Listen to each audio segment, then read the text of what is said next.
আল্লাহর পথে এসো, আল্লাহর দিকে এসো, আল্লাহর ইসলামের দিকে এসো। আজকে যেই যুবক ভাইরা, অত্র এলাকার যুবক ভাইরা জান্নাতের বাগান বসিয়েছে, অত্র এলাকার যে মারা বড়ই ভাগ্যবান। যুবকরা গানের মঞ্চে বসাই নাই। যুবকরা গান চাইলে এই যুবকরা আজকে এই মাঠের মধ্যে গানের মঞ্চে বসাইতে পারতো, কিন্তু গানের মঞ্চে বসাই নাই। আল্লাহর কোরআনের মজলিস বসাইছে। আল্লাহর কোরআন থেকে কথা হবে, আল্লাহর নবীর জন্য আল্লাহর নবীর কথা হবে। সেই বাগানটা হচ্ছে জান্নাতের বাগান। সেই জান্নাতের বাগানে যুবকরা বসেছে। সুবহানাল্লাহ। প্যারা হাজিরিন, যেই কথা বলতেছিলাম কবরের কথা, ওই কবর কার জন্য হবে জান্নাত, কার জন্য হবে জাহান্নাম। ওই কবর কার জন্য ফুলের বাগান হয়ে যাবে, কার জন্য আগুন আর আগুন থাকবে। এর জন্য আমাদেরকে যেমনি ভাবে আমরা দুনিয়ায় থাকা অবস্থায় আমরা দুনিয়ার ঘর কিভাবে সুন্দর করব সেই চেষ্টা করতেছি। দুনিয়ার ঘর যদি আমাদের টিনের থাকে কিভাবে বিল্ডিং করব আমরা সেই চেষ্টা করতেছি।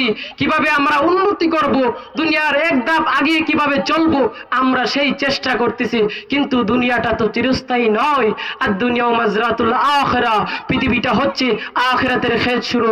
ওই পৃথিবী কারোর জন্য চিরস্থায়ী নয়। ওই কবরের মধ্যে যেতেই হবে, আজ নয় কাল, একদিন না একদিন আপনাকে ওই কবরের মধ্যে যেতেই হবে।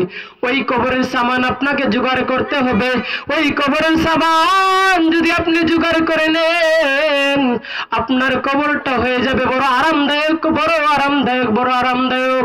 আপনি যদি সামান জোগাড় করে না আনেন, মালিকের সামনে আপনি কি জবাব দিবেন, কি জবাব দিবেন?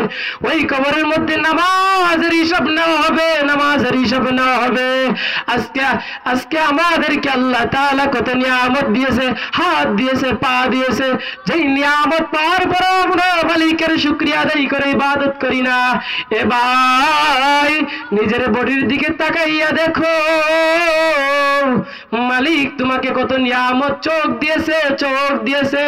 সেই চোখ দিয়ে তুমি যেদিকে চাও মালিকের নিদর্শন দেখতে পাও, মালিকের নিদর্শন তুমি দেখতে পাও।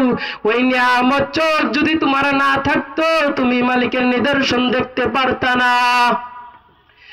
মালিক তোমাকে কত সুন্দর পা দিয়েছে, ওই পা দিয়ে তুমি যেদিকে মন চাই সেদিকে যাইতে পারো। ওই মালিক যদি তোমাকে ওই পা দিত না তাহলে তুমি যেদিকে মন চাই সেদিকে যাইতে পারতে না।